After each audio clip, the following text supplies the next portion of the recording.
Drop another new joint on them right now. The Bridge to Bridge podcast with Big Mike and Baywatch starts now. Oh, what's up, my man? How you doing? I am well. How are you, sir? I'm good. I'm Mike. I'm one of the hosts of the show. This is my brother Dominic, who's another host. Charles, Hey, Dominic. how you doing, man? Happy noon. Happy 12 o'clock. Happy 12 o'clock. Are you at a standing desk right now? I am. Yeah, you want me to take the elevator down? No, dude, I love it. I mean, That was smooth. You like that? Good execution. 100%. Yeah, I'm gonna go to the wine cellar real quick. do you run the standing desk like all the time, or is that? Yeah, I bought a couple years ago. I got the one that's kind of motorized, and it hasn't gone down ever since I bought it. So Yeah, we yeah. still sit at a desk where I'm 6'7". My brother Dominic is, what are you, 6'4", Dom? Yeah, but I'm shrinking though. I went to the doc the other day and I think I'm 6'2.5" now. Like I shrunk an inch and a half over the years. Hey, listen, I'm 5'8.5" on a good day, so I'll take any of those inches that you're giving up. They're falling off. So it's just the way, it's the way to life, Sometimes I think it works on the padding, but we're here, That's right. What do you guys want to talk about? Well, first thing, that background, dude, that background, is that the actual background of the room? I thought that was that's real. Wow. That's real. Yeah. Is that like a famous piece of art, or? It's not super famous, but this was the thing. This was actually the original piece that hung in the original Souvla. I blew my entire. Turns out when with like photography, you have to buy the rights to use the photo. And with the first restaurant, it was a very, very, very scrappy budget, and I spent my entire decor budget buying the rights to this photo. So this was taken at the Greece-Turkey border probably 30, 40 years ago by a pretty well-known Greek photographer. And basically the story goes, they were trying to cut this kind of gypsy off at the bar, and to prove that he was still sober enough, he finished his drink and held a chair at the same time. So I believe that the Greeks have invented just about everything. So I kind of title this the original field sobriety test.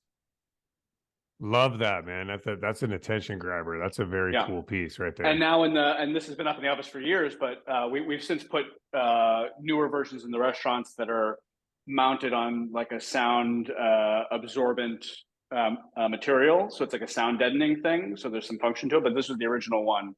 And so I put it up in the office, and then I got the standing desk. And now that everything's on Zoom, it makes for a pretty convenient background. Very cool. Very cool. Yeah. We're still running, we run our show, obviously, as you can tell, on Zoom. My brother's located in LA. I'm up here in San Francisco, but, we're both natives up here. But you brought up the restaurant. We wanted to have you on the show because, I love Souvla. My mother loves Souvla. Dom, I think, has been there a few times. He's down in LA, but, we're kind of expanding our show, looking to kind of get more business leaders on the show and folks that are actually doing stuff in San Francisco. And, we're glad to have you on. You brought up the restaurant. Can you talk a little bit about the beginnings of the restaurant and kind of how it started? Sure. The story of Souvla can be told in two parts, two sort of like parallel stories. And one of them is about the product, and one of them is about the format. And they both kind of happened somewhat simultaneously. So on the product side, so I'm Greek American, 100% Greek, both sides, but of an interesting sort of generation, being now 40. So of a generation where my parents and my mother came to the U.S. from Greece. My father was born in the U.S. to Greek parents. In the 80s and 90s, it was still very much a thing of like the immigrant mentality of wanting, their kids to be sort of like normal Americans, So as much as we grew up with a lot of the culture and the tradition in the home and the church and, the holidays and the feast days, et cetera, we were very much kind of, we didn't speak the language at home and things like that. So Souvla is very much a direct reflection of my somewhat complicated relationship with my cultural heritage, right? Because it is obviously very Greek, certainly to anyone that is not Greek. 99% of our clientele is not Greek. We wanted to, when I created the concept and the idea, I wanted this to be very, very approachable to people that were not Greek, and keep it very, very simple, but obviously honor a lot of the traditions and a lot of the aesthetics, and certainly some of the food, and of course all of the wine there. So the original idea for Souvla started with a backyard lamb roast. And so this coming Sunday is actually Greek Easter this year. It's a week after American Easter. And so that is the holiday for Greeks around the world. It's bigger than Christmas. It's Christmas, Thanksgiving, and everything else like rolled up into one. It is like the ultimate day. And so on Easter Sunday, there is the tradition that you roast a whole lamb. Everyone, if you're somewhat observant, has generally abstained from meat, dairy, etc., for 40 days. So this is like the big feast day. And so about 12 years ago, I had sort of a version of that. It was not on Easter, but I had this backyard lamb roast for friends and friends of friends. I was living in Richmond at the time, and we had a lot of those apartments out there had backyards. So we had this big lamb roast, this kind of big outdoor sort of barbecue, roasted a whole lamb. People brought dishes, kind of potluck stuff. And so the following day, sort of cleaning up, I made myself this leftover sandwich, and I just happened to have all the ingredients of some pita bread, some, this beautiful heirloom tomato salad, some feta cheese, and of course, all this delicious picked whole roasted lamb. And so I made myself this kind of like lunch snack while cleaning up, and the light bulb kind of went off, and it's like, this is delicious, but why can't I find this anywhere? And so the wheel started to turn, and thinking through, and again, this is like 2009, 2010, where we were seeing the reimagining of a lot of these sort of ethnic, either comfort or sort of traditional street food dishes. The sort of the chefification, if you will, of like the burger, the taco, and everything else. And no one had really touched the gyro or souvlaki sandwich, which kind of came to the States in like the early 70s, and has always been synonymous with like either being on these sort of like Mediterranean, Middle Eastern restaurants with like a gazillion items, or this like late night drunk food. Less so in California, but certainly, of course, in Chicago and New York and places like that, this sort of mystery cone meat, that gets shaved off with this like really crappy out of season produce and frozen pita and stuff like that. So that's where the idea for the product came, is like, okay, how can we take, I'm living in California, we have access to all of this incredible produce, meats, all this other stuff. Like, the architecture of this sandwich is fantastic. Warm, fluffy pita, cold yogurt, hot meat, fresh vegetables. Like, let's create a better version of the gyro or souvlaki sandwich. The difference, obviously, one is the spinning cone. The souvlaki is more of the skewered grilled meat. And souvla, the word, is the Greek word for the actual rod that you roast a piece of meat on, the actual skewer. Souvla meaning sort of like a big skewer you used to skewer and roast a whole lamb. The aki sort of, attached to the end there just implies that it's small, like you would say like ito or, whatever in other languages. So that's kind of where that started. On the product side, and on the format side, so Souvla has pioneered what is known as this sort of subgenre of restaurant we call fast fine.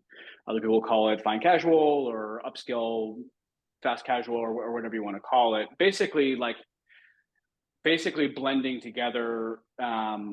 Certainly at the time, my fine dining background, I was living in San Francisco. I was working for Michael Mina, the chef who had his eponymous restaurant at the time at the Westin St. Francis. I was just helped open RN74 in the Millennium Tower. Prior to that, I was with Thomas Keller working at the French Laundry. So most of my career had been in fine dining.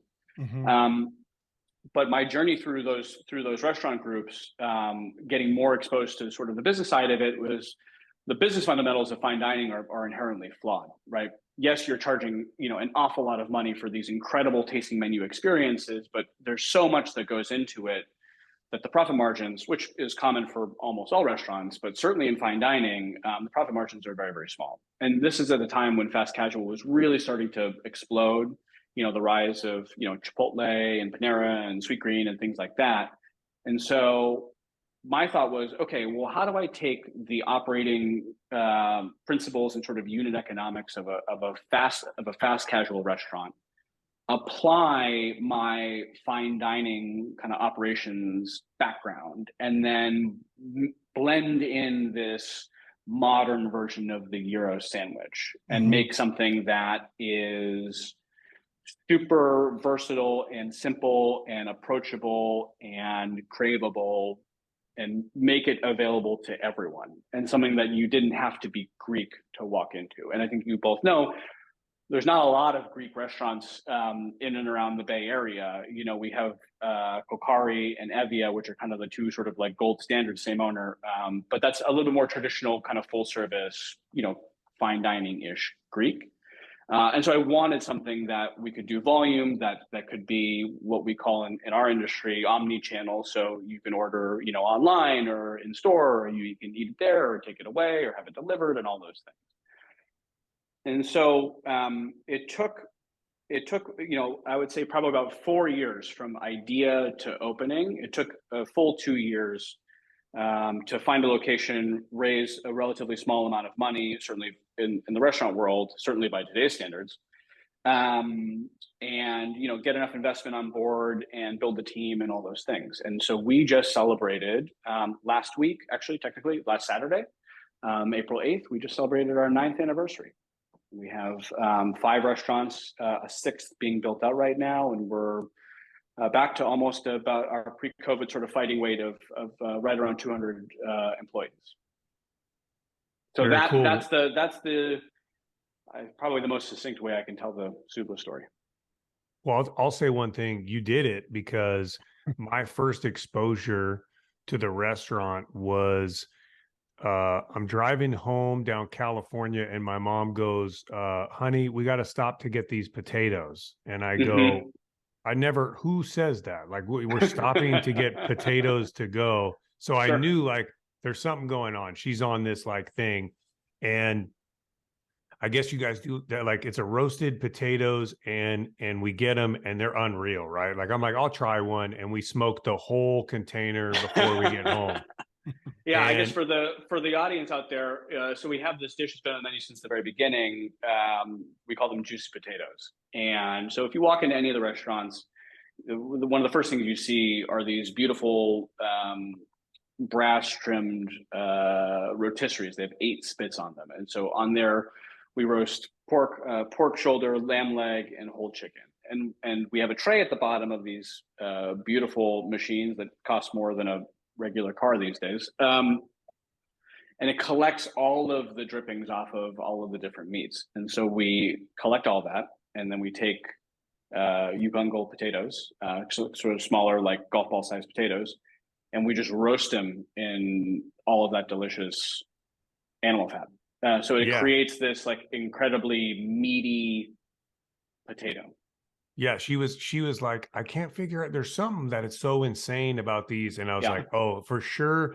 There's like, I mean, I can taste the lamb, but I mean, like, unbelievable, right? So, a place that's, I would say, to what you were saying about the whole experience, not very frequent that you're going to go to a very, fine dining, authentic Greek spot and just order some potatoes to go for a quick little grab. So that was my first exposure, and that's cool. Yeah, that's really cool that it was the potatoes. Yeah, that's really awesome. When you started, when the idea was brewing and you were getting ready to open up, what was kind of the political landscape in San Francisco, and what were some of the challenges you had, finding places to, rent or lease and open your business? Like, how did you come to that decision? Hey, I want to have the first location here. So it took, it's a great question, and one that I don't get asked very often. So it's really awesome that you asked it. So it's an incredibly complex process to open a restaurant, especially in a city like San Francisco, which is pretty notorious. This has been very well documented in all kinds of newspapers and magazines, and has this sort of Byzantine permitting process. So that in and of itself is one thing, but it's something that took me really a full sort of 2 years of pounding the pavement and sort of exploring various neighborhoods and really figuring out where I wanted the first Souvla to be. Real estate is for any sort of retail business owner, and I say retail because obviously restaurants are retail, but it's whether you're selling, sneakers or t-shirts or tchotchkes or sandwiches or, whatever, any place that involves foot traffic, you have to be really, really thoughtful about where you go. And the difference between even being a half a block off can make the difference of having something that is ultimately successful versus something that is not.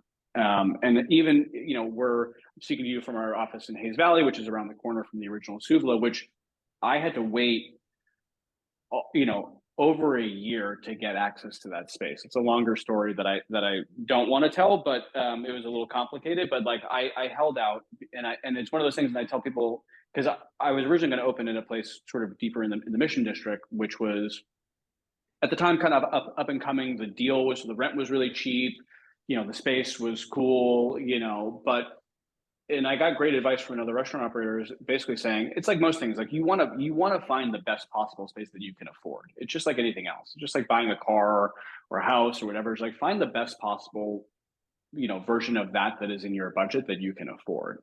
And so in this case, the patience paid off. Hayes Valley, this is, 2014.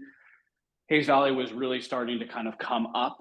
I think starting really after about 2010 or so, we started to see the neighborhood really transform. And you guys obviously know, being natives up here, but obviously Hayes Valley, 20, 30 years ago was a much different neighborhood when it had the freeway running through it. And once that came down, which took quite a long time, Patricia's Green sort of sprouted up. And by removing this massive hulking, freeway, all of a sudden you kind of watch this really incredible neighborhood sort of develop and flourish. And so we were really fortunate to get in there while there was a lot of things that were starting to kind of turn over a little bit. And so we ultimately signed a lease in 2013. We opened in April of 2014. That in and of itself was an interesting process because when you're trying to raise money and things along those lines, it's this constant game of, cart and horse or chicken and egg and things like that, where it's like, people don't want to invest in you unless you have a space. You can't get a space unless you have the money. You obviously can't start building things out until you have the money. So it's this, it was a really challenging process for me in the early days to raise. The original Souvla was a project that was less than $500,000. And so when you think about that today, an average Souvla takes, well over $1 million now to build out. So it was a very, very scrappy project, and it was met with a lot of resistance and rejection in the early days because, I met with a lot of people trying to sell them on this concept.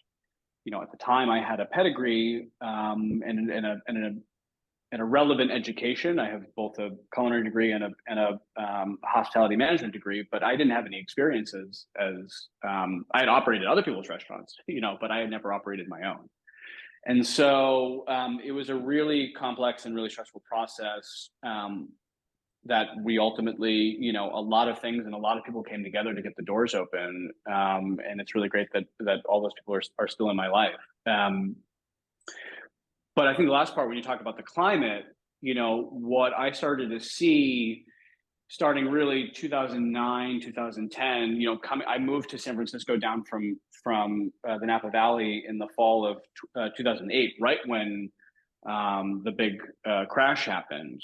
And, watching that happen and watching the impact on restaurants and retail and just investment in general, I started to see what we're still seeing now, which is that San Francisco is obviously an incredibly expensive city to live in and to operate in, but also the sort of the what I call sort of like a mid-tier full service restaurant. We're talking like a casual spot that you don't need reservations, but that there is table service. You're kind of like your local neighborhood restaurant,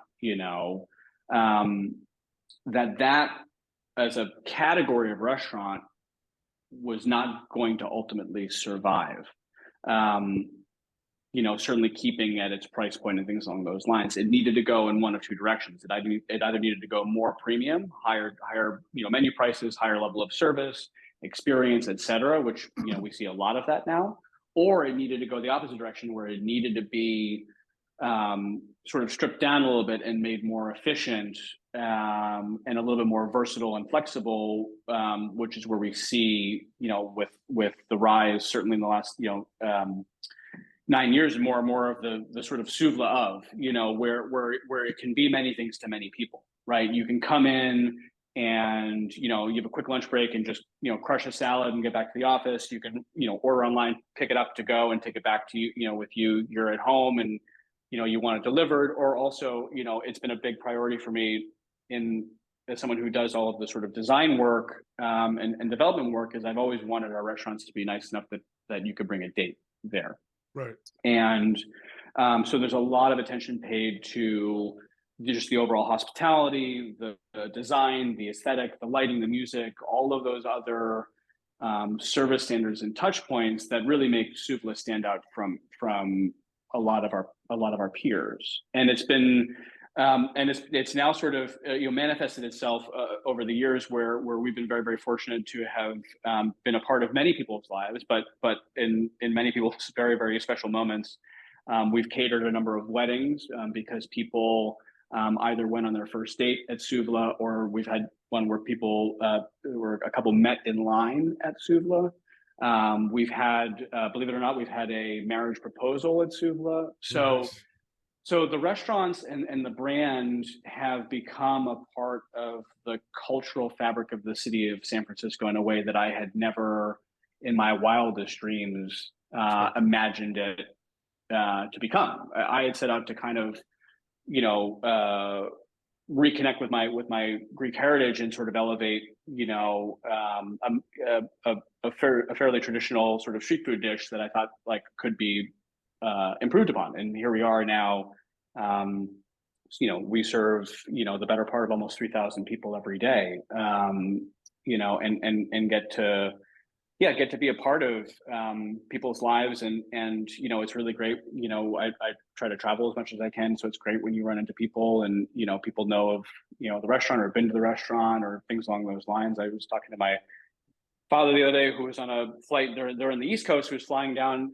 He was on vacation with my mother, and they were talking to the people in the airplane next to them, and it turns out that you mentioned San Francisco, and then it's gets into that thing, and all of a sudden he mentions the word Souvla, and the guy lights up, and his kids are huge Souvla fans and all the other stuff, and it's it's really, really awesome. So.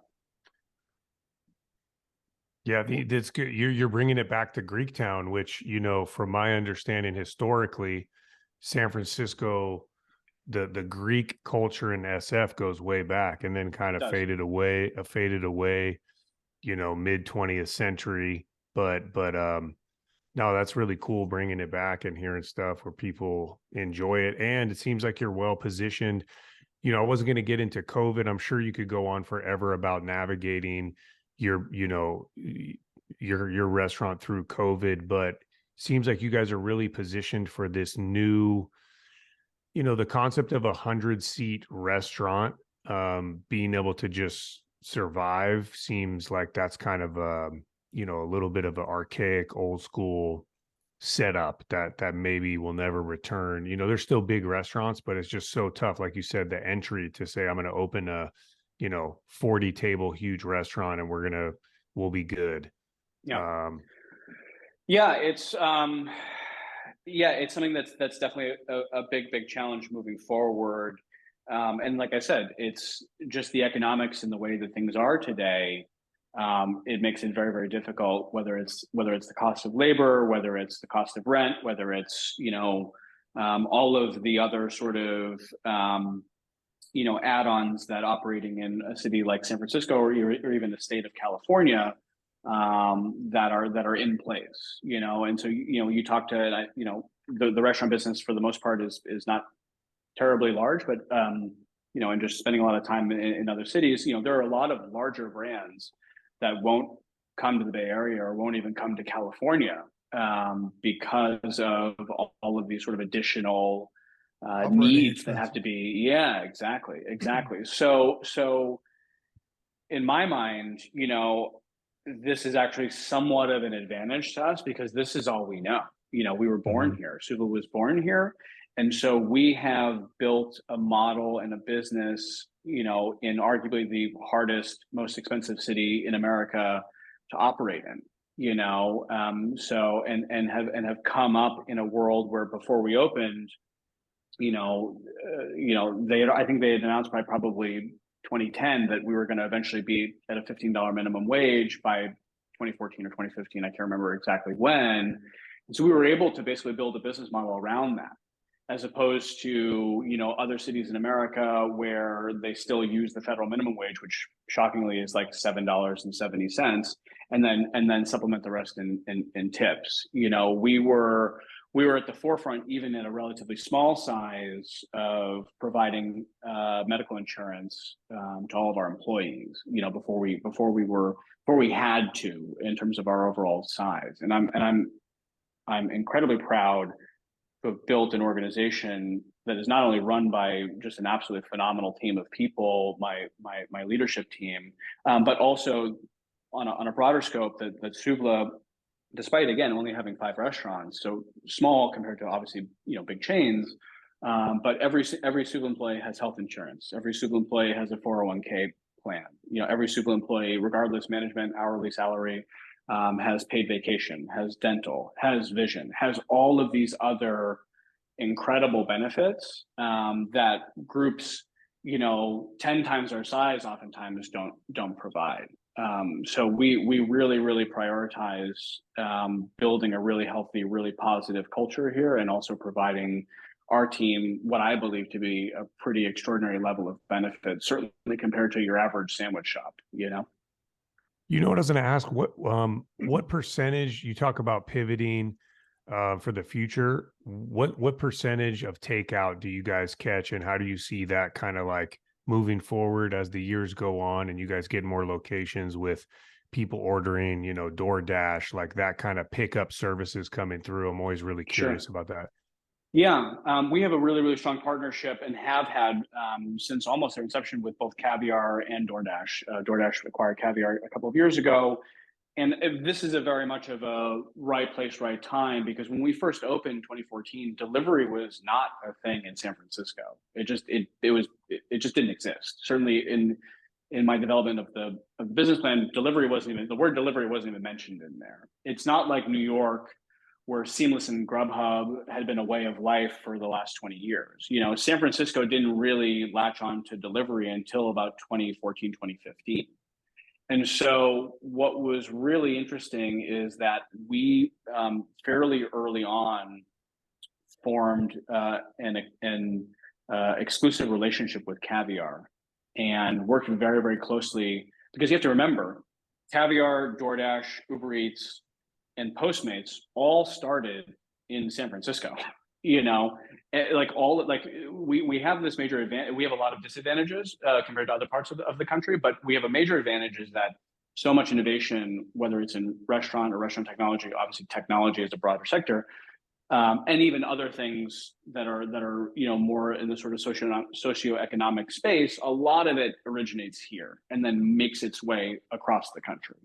So we were in a position where we got to figure out delivery and work very, very closely with, at the time, a very, very small group of Caviar folks, and really figure out the delivery business. And it's by kind of a happy accident that our food happens to deliver fairly well.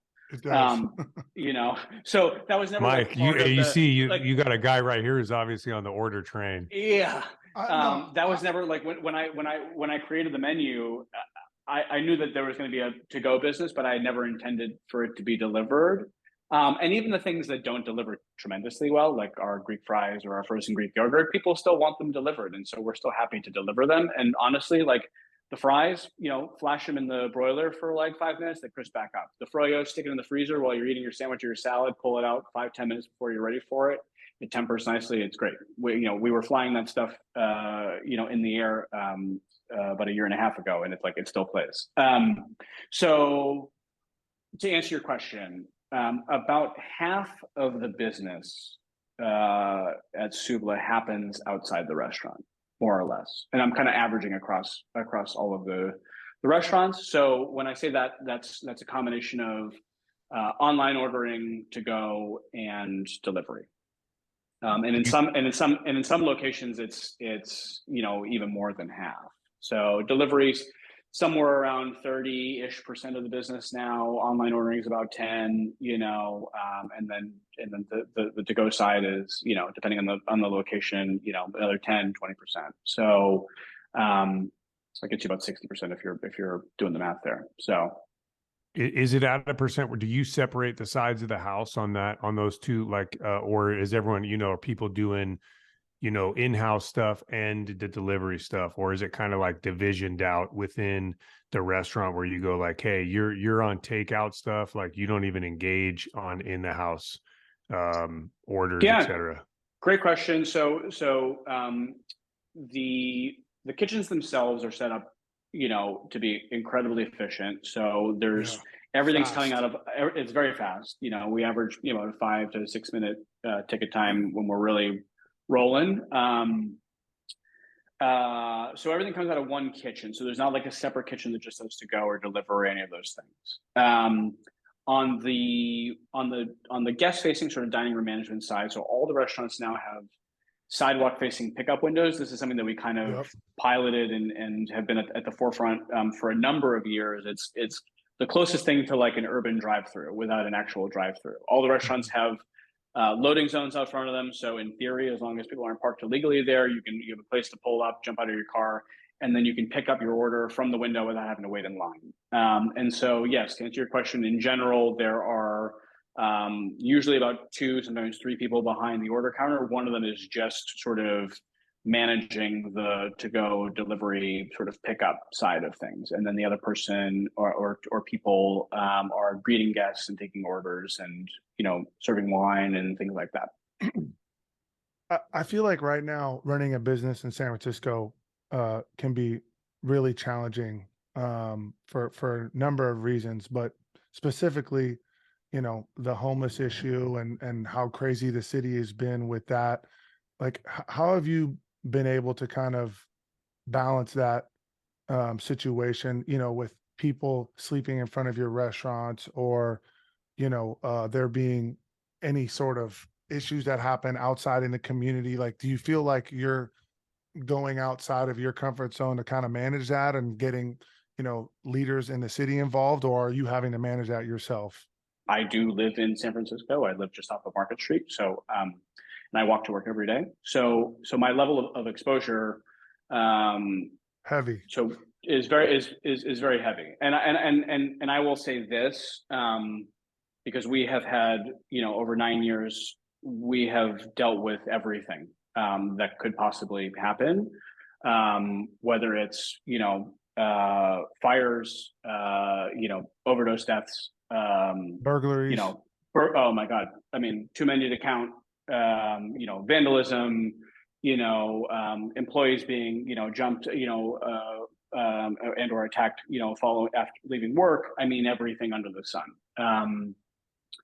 And it's, and I'm a former board member of the Golden Gate Restaurant Association. So, I've tried, to, be a part of, groups that are hoping to make a difference. But I will just say that it is incredibly challenging, and we don't appear as a city to be making the progress that we should. And it makes it, with every passing month, it makes it harder and harder for our team to live here and to operate here and to feel safe. And we need better, more effective leadership, because what has happened, I've been in the city now for 15 years, and the San Francisco that I moved to in 2008 is not the San Francisco that I live in now. And it's many years of what I believe to be our failed policies and, ineffective leadership. And, we need to see, and obviously, this is hard to say. And again, because, I'm someone who has, moved here, gotten married here, built a business here. I take great pride in what we have built. I take great pride in the team that we have assembled and the hundreds of women and men that work in our restaurants, and they are my ultimate priority. And to see what has happened and to hear some of these stories and also with fellow restaurant owners, it's really, really difficult. So I think that, we collectively, whether we're business owners, whether we're residents, all of us taxpayers, I own a home here. I think it's really, really important for us to demand, more from our leaders, and that we need better, more effective policies. We need better, more effective leadership. And, like I said before, San Francisco is home to Souvla. This is where it was born. Like we love being here. We don't want to leave, but it is really, really challenging and really, really disheartening some days, to see and to also to have our team, have to, experience and oftentimes be at the front lines of dealing with individuals or situations that, quite frankly, they shouldn't be dealing with, and or that they don't have the training and the qualifications necessary to do so, nor honestly should they need to be. At Souvla, our goal is to deliver, incredibly delicious food and, warm, welcoming hospitality and a great dining experience. We want our guests to enjoy and love Souvla and have a great time there. And our team is thoroughly trained on how to execute on those things, but, de-escalating, situations, dealing with people that are suffering from mental illness or drug addiction or any of those things, people that exhibit violent behavior. We are not law enforcement. We are not social workers. We are not we don't have that type of training. We're not resourced to be dealing with that. And quite frankly, we really shouldn't be, and I think that when you look at other cities of our size across America, and certainly the restaurants that operate there, I just don't think that you see, the type of conditions and behavior and just general experiences that we're seeing here. We have a very, very diverse workforce. We welcome all people from all genders and races, and we're really, really proud of that team. And like I said at the start, my priority is my team's safety and security and my guests' safety and security. And I will do anything in my power to ensure that these people are taken care of and are safe. It's a tough issue because it's so polarizing. It kind of works against the ethos of, right, the restaurant is all inclusive, feel good, take care of everyone. This issue is a tough one. And I think, there's a lot of change that needs to happen, but there's also, if it was a simple one, I think there'd be progress on it, but it is complex, it is challenging, and there's some decisions I think being made that are kind of just fanning the flames and not necessarily making the change that, I think business owners, like you said, the amount of work you do to just open a business, a restaurant, is so enormous. The challenges and odds you're against to be successful just on people wanting to go eat food are enormous.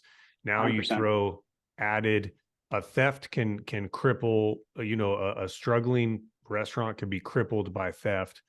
Yep. You losing one loyal customer because they had a bad experience with someone outside. 10, right. I mean, those things, it's like you almost can go do a boot camp for other restaurants on all right, this is like the survival of the fittest lecture series where having to clean out the rotisserie or the oven is like a dream. You know what I mean? Finding out that thing caught fire a little bit is I love those days. Try some of these other things? Oh, listen, operating a restaurant under the best conditions is incredibly challenging, right? You like unlike other industries, other sectors, you have to know an awful lot about a lot of different things, right? You have to become a jack of all trades, where you have to know about plumbing, electrical, wine, food, basic carpentry, IT networking, and just the Payroll. list, Yeah. payroll, accounting, HR,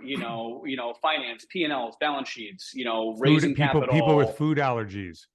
All like again, yeah, like on top of you would think that it's just about cooking food and like serving nice wine and like knowing how to do that stuff, which that in and of itself there's a whole world of. But you have to know, owning and operating, you have to know so many other things, like just the full spectrum. So when you and that's in the best of possible environments. So now when you're dealing with theft or vandalism or dealing with people that are struggling with mental health issues or addiction or any of those things on top of all of that, and of course we all had to become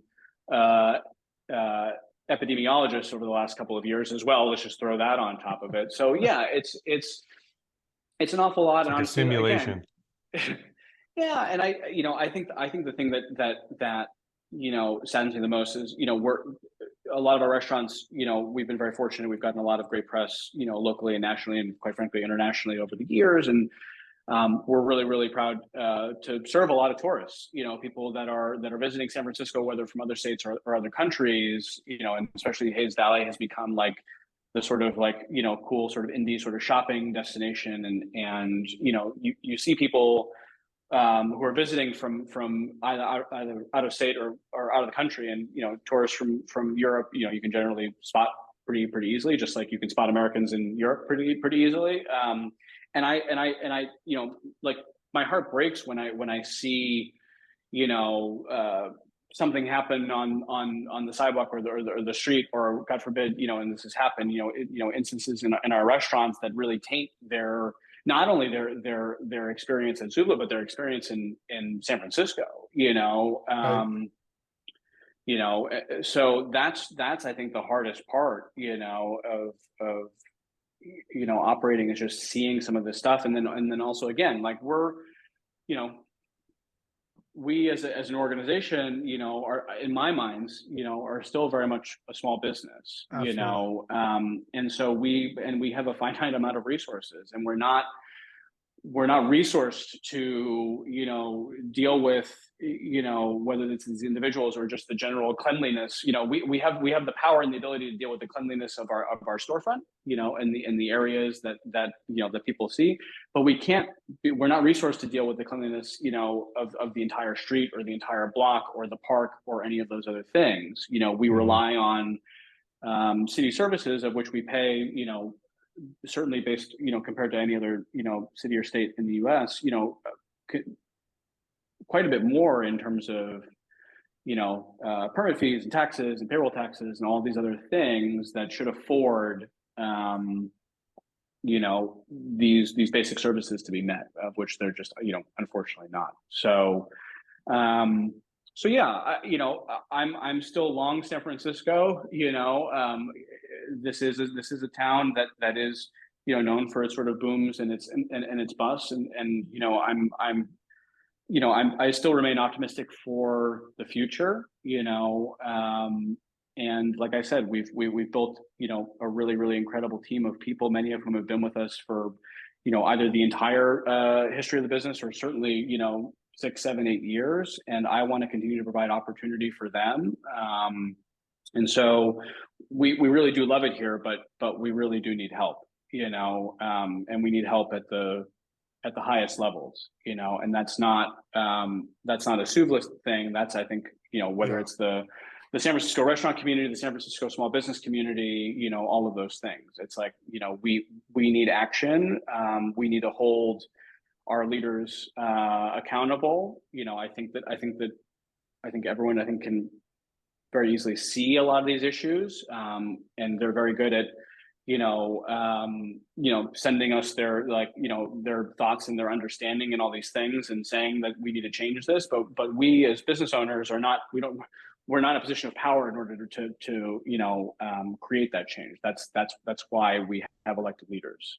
So my hope is that things do get better and not worse. Like I said, I'm optimistic, but it's really, really saddening, and I feel like that's about as much as I can probably say on the subject, while still being pretty proactive and forthright, but also just professional. So Yeah, we covered that one a lot. I think it's an all hands on deck type of a thing. Like, hey, if you get a water leak in your restaurant, my guess is you don't like mix that in with the other items. You're like, this is a must handle right now, because water 100%. damage is devastating. And Sure. even if you had to shut down the restaurant for a day, if Yep. it meant that you stopped that problem, you would do it. I see the homeless issue in San Francisco. I mean, I work as a firefighter in Santa Monica. Similarly, if we don't get this right, everything else is for naught. It doesn't matter if you build a park, if the park is unusable. We have to get this right for everyone. So hopefully that's the trajectory that, future leaders are on, I hope. Yeah. And Dom, my hat is off to you. And thank you for your service, because I know that, we at least we here in San Francisco owe an awful lot to the San Francisco Fire Department, and anytime I personally owe a lot to firefighters. I lost my house in a wildfire in 2020, and we've had one of our restaurants catch fire actually twice. And I know for a fact that you all have to combat a lot of these issues that we just discussed. You're often, the first responders, and oftentimes, the ones that have to deal with and or help and or mitigate people that are, struggling with mental illness, or people that are addicted to drugs, or any people that are out in the streets. Oftentimes, you're the one that's on the scene, and even though your job is to fight fires and save lives, it seems a lot of that has been put onto you all. So I just want to thank you and your crew for everything that you do. Thanks. No, appreciate it. I'm on Twitter a lot. I'm checking out news, and I know that, I don't know if it was this year or last year, there was a coalition that was banding together, and I don't know if it was restaurants or just a lot of local businesses, but they were getting so fed up with the situation in the city that they were going to not pay their taxes. Yeah, I remember reading about that. We were not part of that, but I do remember that. That was something that I think was mostly businesses that were in the Castro. Do you foresee something like that happening, kind of, if things don't get better? Because I just feel like with, it's raising rents, and still things are getting much worse. The equations, they just don't add up. They're not inviting to people trying to come into the city to stimulate the economy. And I mean, you look at Fisherman's Wharf for an example. It's a completely dead space. We grew up in Fisherman's Wharf. Our family had a restaurant, crab restaurant. Mm-hmm. Now it's a place where, there's tons of theft, and a lot of businesses are boarded up. There's no crab restaurants anymore. All of the major Right. ones have closed down. I mean, how you're growing and you're expanding, and, I'm curious to get your input on that. Yeah, I mean, as far as like trying to do another maneuver where we like hold on paying taxes or fees or something like that, I don't know. I mean, it definitely got the attention of city leadership, and I'm sure something was kind of worked out a little bit over there. But in that respect, I mean, we don't have a tremendous amount of leverage, right? Because the city and all the various agencies, can, if we don't perform or renew this permit or do this or whatever, they could effectively shut our business down. So and it's not only about, obviously, like, we want to remain in business, but also, again, I have a responsibility to all of my employees to make sure that they are compensated and taken care of, and so closing the businesses to make a point, it doesn't pay, my team's rent, or healthcare for their families or any of those things. So, and it just seems that being vocal in the matter, just, sort of attracts a lot more sort of negative attention, whether it's on, Twitter or social media, because there's a lot of people that that just like to do that. So I don't know if that's the correct solution there. I have, and I won't get into the story, but I have been on the receiving end of a lot of sort of hateful comments and death threats and things like that, just for things that have happened mostly during the COVID era, but which I don't, it's a little too much for me to get into, but Yeah. it's just sad, and obviously there's Twitter as its own little world, and then there's reality, but I do think there's a lot of people on there that are doing a really, really great job of being, like exposing a lot of this stuff and sort of demanding, like we talked about before, demanding more action. But no, I think that this is something that is going to is not going to happen, is not going to be fixed overnight, and we need to in many ways, I'm speaking broadly, there have been a lot of effectively the same sort of policies and same methods being used over many, many years, and we're reapplying them, expecting different results, which is really the definition of insanity. So we'll leave that there. I think that I wish that we could open more restaurants in San Francisco. I don't see that being a reality right now. I need LA. I need LA. No, dude. I know. Listen. I hope to, because I need some stuff, dude. Some of the potatoes. I know. And listen. And I hope that does change. We are building out a restaurant right now in Marin, Nice. in Larkspur Landing at the Marin Country Mark. That's been in the works now for a number of years. So we're really excited about that. I think that.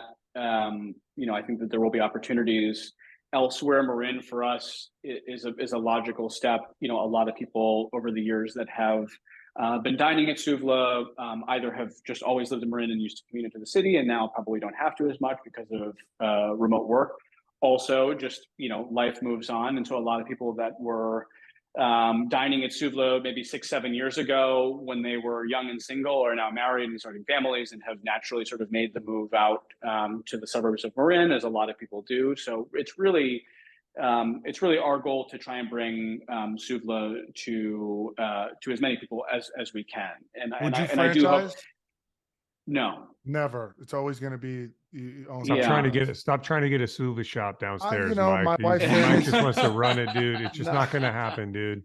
Listen, it's not going to happen. And for us, honestly, Marin is going to be a really, really great, a great first next step. We've only been in San Francisco for 9 years, right? So Marin's going to be a great sort of next step for us to see what a Souvla looks like outside of San Francisco.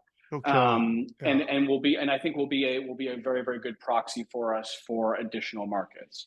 On your note about franchising and things along those lines, just know this, and this is nothing against franchising, right? It's nothing against you, Mike. We know you. It's nothing against you, Mike, either. It's and there are a lot of people that have obviously gone the franchise route that have built incredible brands and incredible businesses, and so this is not a knock on franchising. You have to understand that Souvla is very, very personal to me. Yeah. And I do not have children. My wife and I don't have kids, but they are by proxy in certain way, sort of like kids to me. And they are incredibly resource intensive businesses. They are first and foremost, they are people businesses that require a tremendous amount of oversight and nuance on a daily basis to operate. People see Souvla, they dine at a Souvla, and they see this very simple menu, and they just think that we can just stamp them out, Yeah. And that's very, very much not the case. Restaurants do not scale like a piece of software or a piece of hardware or a widget or whatever those things are. You can't just scale them in that way. They require a tremendous amount of thought and of planning, and honestly of personnel development. The majority of our restaurants now are managed and operated by people that started with us years ago in entry-level, line-level roles. So we continue to, we've always been a big proponent of promotion from within and sort of developing almost like this farm team. And so we have a lot of people that are running our restaurants that it's their first management role, and they're getting real-time on-the-job training about how to run a business, right? They're getting, in many ways, a lot of our team, doesn't have the same level of education, and maybe it's a little college or or certainly high school, but now they're getting effectively like an MBA in the real world on how to operate a restaurant, and so they become incredibly fluent in how to manage their P&L, and how to hit their numbers, and of course how to manage people, how to manage guests, how to deal with everything that we've talked about. So I've said this several times, I remain incredibly proud of the team that we have built. And at some point we will make it to LA. We've always kind of been on this path of doing basically one restaurant a year. COVID obviously threw a little bit of a wrench in things, but we're getting back to that groove now. We've brought all the restaurants back. Charles, you have a fine dining background, you were saying, right? Yes, sir. So I'm a huge fan of Chef's Table. I don't know if you watch that. I love the show. They got to get you on there, by the way. Yeah, and one of my favorite parts of the show, which kind of made me think of it, was this whole thing about franchising and the quality. I love the sourcing of the ingredients. Is that something that you find? I mean, are you traveling around, always looking for new vendors? I mean, I know there's a lot of stuff where you have to scale and you have to get things that maybe come together, but are you always kind of traveling? I'm going to go check these Kalamata olives and like, and you're like checking it out and you're like, I don't know, I might run this, or maybe a new dish or some stuff like that. Yeah, it is a great question. So Souvla historically has had a very what's known as like a static menu. We haven't really changed the menu in 9 years. Having said that, we have continued to refine and evolve our supply chain and our vendors and our sourcing over the years, right? And that's through a combination of growing and growing with and some vendors can grow and scale with you, and some cannot.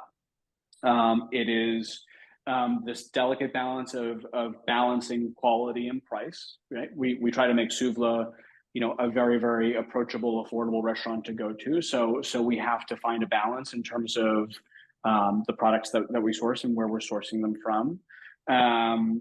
We've done our newest restaurant, which we opened last summer in the Dog Patch, is the first that has kind of an expanded, what we call a meze menu, so more traditional Greek small plates. So that was a fun opportunity to kind of like expand and start to like look at different products and bringing in certain Greek cheeses and things along those lines. It's the first and only Souvla that has octopus on the menu, the first that has seafood on the menu, and things along those lines. Tony, who is our chef and my partner in the business, is, despite him not being Greek, he's Italian, is just incredibly talented and really has a way with Greek cuisine.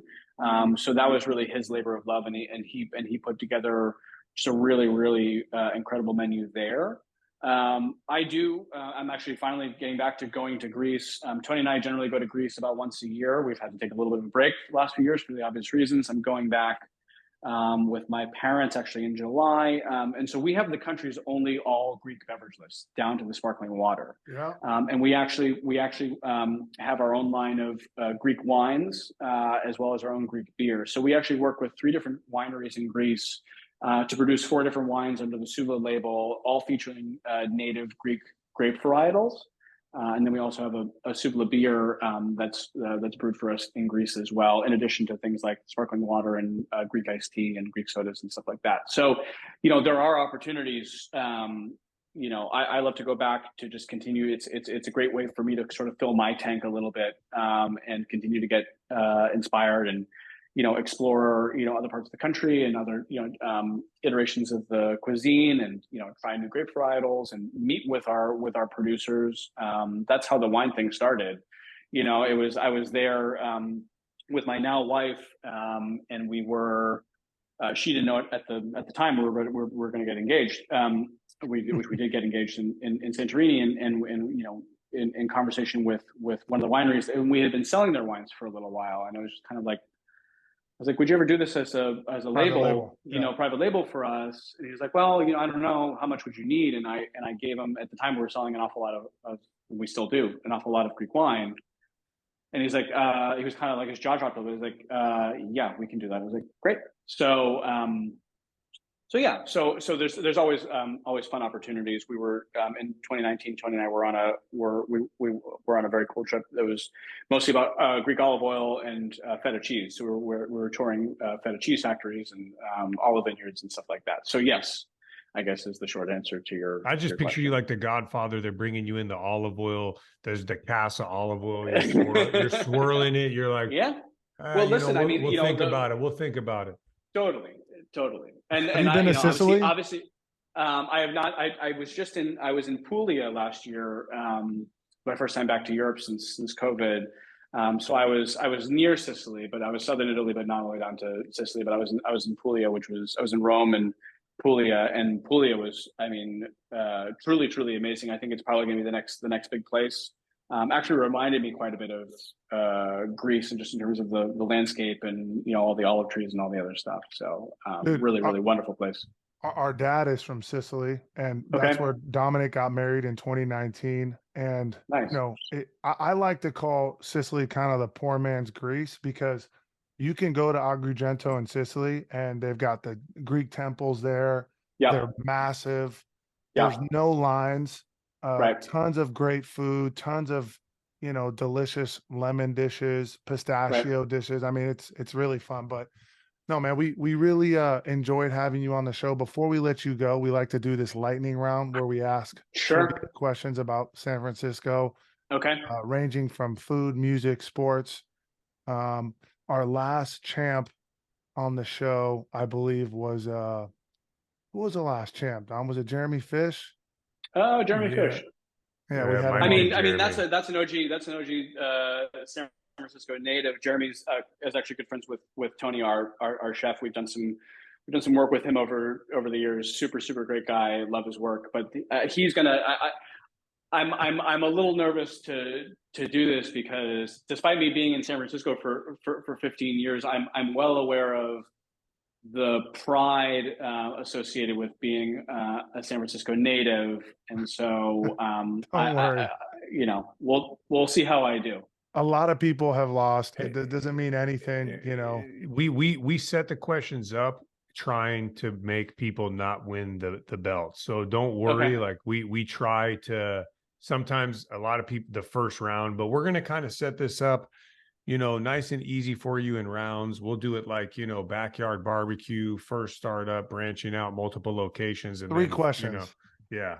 All right. Yeah. Well, the fourth is the championship 4. one. Yeah. 4. Okay. Dom, lead us off, dude. Okay. We're going to start off with, this is easy. This is just like, this is straight out of the gate here. Okay. What San Francisco landmark was originally built for the 1915 Panama Pacific International Expo? It's now the most recognizable structure in the city. The most recognizable. They say one of them, but I mean, like, this is like, okay, if there's a structure at San Francisco, it's this. I'm going to go with Palace of Fine Arts. Oh. Ooh, I actually guessed that, but it's actually... that was World's Fair. Yes. Can I? So but hang on. Retract. Would it be? Because you said Panama Pacific, and Listen, it's House Fine Arts was World's Fair. So I'm going to go with Coit Tower then. No. I also went with Coit Tower. Yes. No. Listen, okay. It's the most recognized. What is San Francisco? So then it's the Golden Gate Bridge. Bingo, Golden Gate Bridge. it. Yeah. Okay. We're gonna allow this first round. You threw me with this Panama Pacific thing. Yeah, I'll just let you know, Mike kind of helped source this one, and it got me too. It's a little bit of a curveball. It's a little bit of a curveball, and we're trying for bonus points. For bonus points, the color is international orange. Right. Yes. Okay. Next question is going to be tougher, and this is a food restaurant question, and it is tough. Okay, this is more my wheelhouse. All right. Okay. What historic San Francisco restaurant opened in 1849 is the oldest continuously operating restaurant in California, and it's known for its signature seafood dishes? Killer seafood spot, old school spot. It is the oldest restaurant in San Francisco. So I think I have. So I want to say Kadish Grill. but I want to. But nailed it. That's Nailed okay, it. great. Good. That's Because it. I was expecting a little bit of a, because I think technically it doesn't. I think it just closed. Well, it's under new ownership because I feel like the old Clam House is very, very close. But I believe Tadich is still very much the one. So there we go. Hangtown Fry. Okay, so we're moving along here for the last rounds. Now I'm gonna pivot from our third question to something in your wheelhouse. You told me you were living in the inner Richmond, correct? That's right. Oh, Okay. I mean, not anymore, but when I moved to the city, I spent the first chunk of my time in the city, in both the inner and the outer Richmond. Yeah. Okay, I'm gonna throw you a curveball. Which burrito taco spot with a few locations in inner Richmond and inner Sunset, and the name of the restaurant, if you were to call someone this, probably would not be the most I know. flattering. I got it. Well, this was so my spot. easy. This was my spot. You have to understand, when I moved to the city, certainly working for other people and trying to live alone, money was, let's just say money was tight. So this was between my go-to dim sum spot on Clement Street and this particular taqueria, which still remains my personal favorite. This is Gordo's Taqueria. Yes, sir. Nailed it. Okay, Mike, do you have the belt? Because now I gotta find it. You guys gotta give me 1 sec. Hold on. you see him looking for the belt. Now I'm gonna throw. So that was kind of off the cuff, and Okay. I'm gonna go similar one of something that's very close to our hearts, which is much tougher. Okay. But this one, okay. So Gordo's is an awesome burrito taqueria, like just unreal. But there is a gem. There is a very special gem of a taqueria that lays in the outer Richmond in Balboa.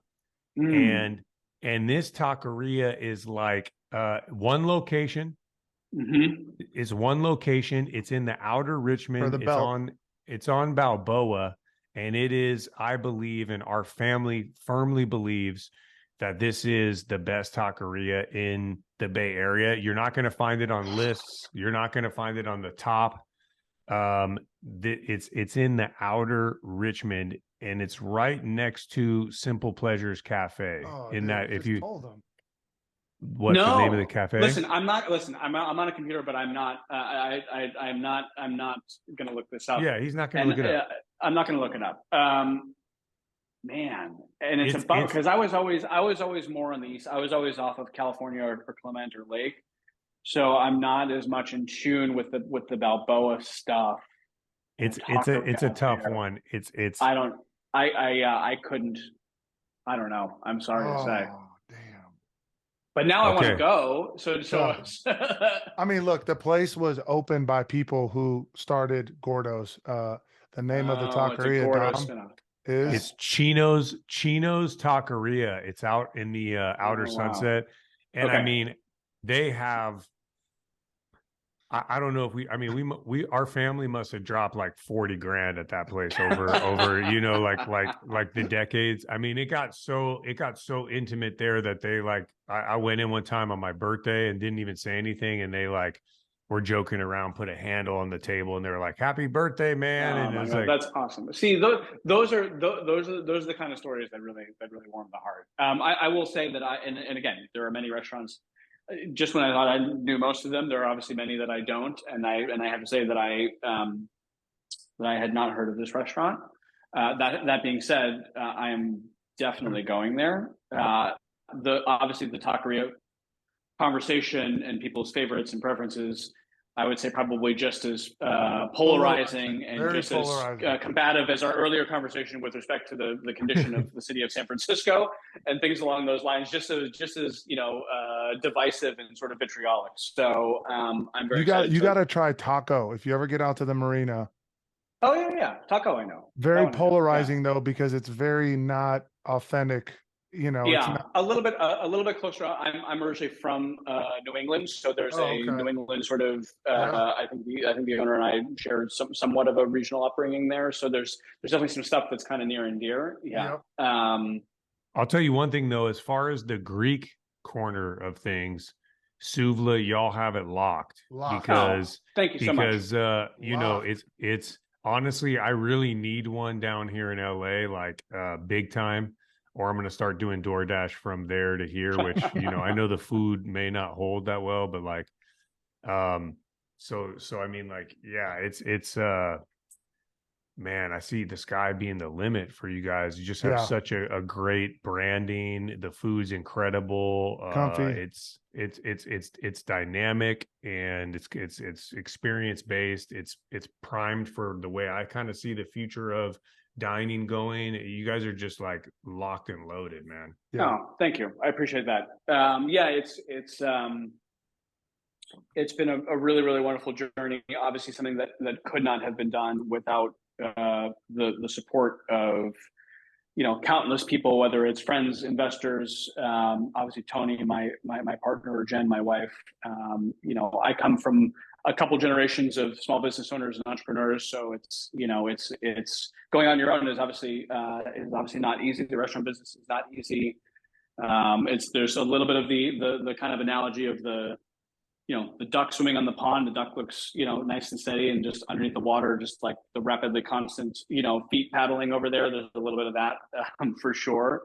But it's a really, really wonderful profession, and like I said, it's very much a testament to my team that now really are taking the lead on all of our operations and everything else. So. Thank you both for having me on. This has been really, really great, and really great to chat with you and get to know you a little bit, and love the format, and love what you're doing, and yeah, really great.